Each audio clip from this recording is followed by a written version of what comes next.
Hello everybody, and welcome to a level up video here on the channel. In this one, I'm going to be giving you 3 tips for combat tricks. If you do enjoy it, remember to hit that thumbs up button, subscribe to the channel for more draft content, and comment below with your questions, thoughts, and feedback.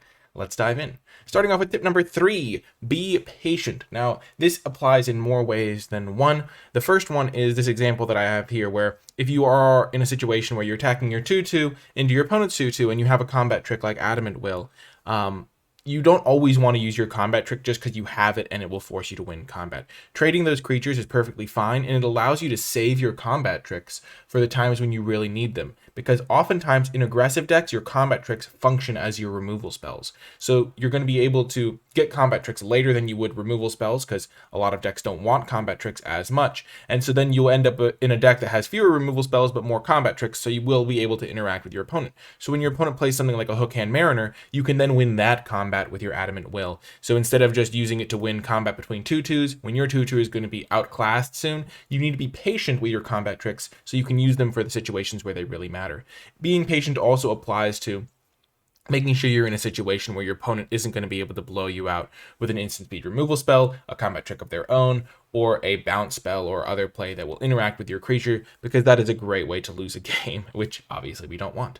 Moving on to number 2, be subtle with your combat tricks. Your opponents do have minds of their own. They will notice if you take suspicious actions. So in this case, an easy example of this is if you have a courier bat on your side of the field and you have 1 green mana left, and your opponent has an Oakshade Stalker or any generic like 3/3 creature. On your turn, if you don't attack, your opponent will have alarm bells going off because it's a very obvious attack. Your 2/2 can't block their 3/3. And if you do, like, and their 3/3 can't block your 2/2. So in this case, it makes sense for you to attack them because you're trading 2 damage and then they'll attack you back and deal 3 damage to you, versus you don't attack them and then they attack you and they just deal 3 damage for free.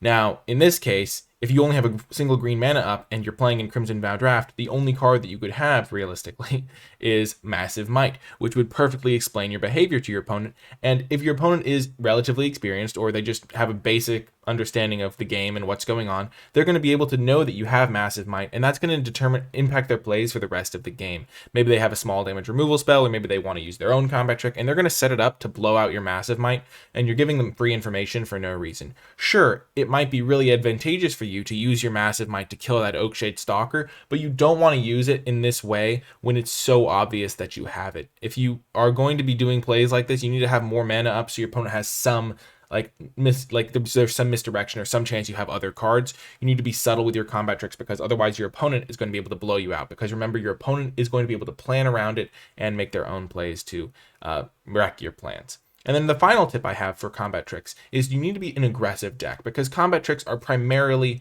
their best situation is used when your opponent blocks and has no mana up and you just get to use your combat trick with no fear. And that is pretty much forces you to be aggressive, because first of all, it forces your opponent to block your attacks. If you have a combat trick and you want to use it, you basically never want to use it on defense, because then your opponent will presumably have all of their mana up to blow you out, and that's a great way to lose, is just getting an easy 2-for-1.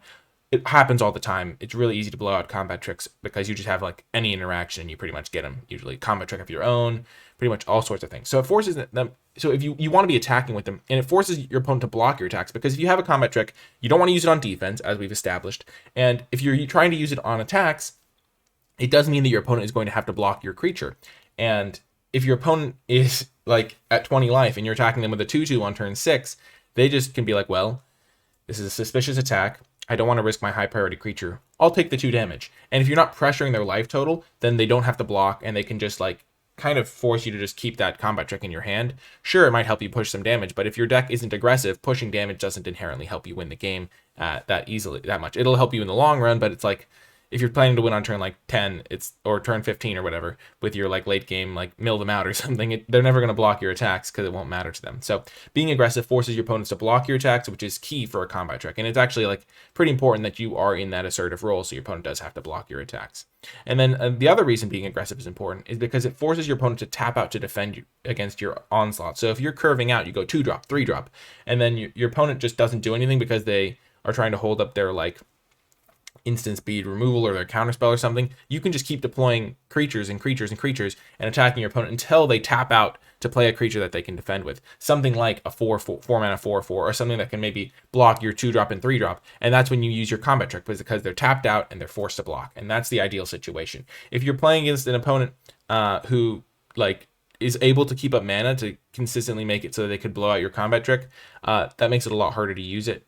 That's oftentimes, again, another reason why, if you are in a defensive role, it's nice to like kill your opponent's creature rather than rely on blocking in some situations if you suspect they're going to have interaction or a combat trick, because you slow their onslaught, and if they do have combat tricks in their hand, they won't be able to deploy them if you just use removal spells. So for example, in the curve out situation, if I'm the aggressor and I go 2-drop, 3-drop, and my opponent kills my 3-drop, if the rest of my hand is like combat tricks that I was going to use to push through my creatures, I'm down to only pushing for 2 damage a turn. Whereas if my opponent has like a hand that could have played a creature instead, I'm just gonna be able to use my cards more effectively because they'll block and I'll be able to kill their creature. So that's just another tip if you're being defensive against combat tricks, is if you think your opponent's going to have a combat trick, killing their creature is sometimes more effective than deploying a blocker. Anyway, that is going to do it for these tips for combat tricks. If you did enjoy it, remember to hit that thumbs up button. Comment with your questions down below. Any other level ups you'd like me to do, let me know. Subscribe for more draft content. Click that bell icon if you haven't already. And let me know you made it all the way to the end of the video. Leave hashtag combat wins championships. Just a kind of fun little saying is like defense wins championships or vision wins championships, and depending on what game you're playing. And so I just kind of like combat wins championships.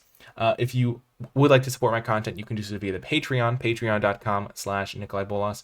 Gain access to all sorts of cool rewards and help me continue making these videos. It's linked in the description down below, and I really do appreciate everyone who supports my content that way. There's also a link to a host of other cool things like my articles, the Discord server, in the description down below, so check those out as well.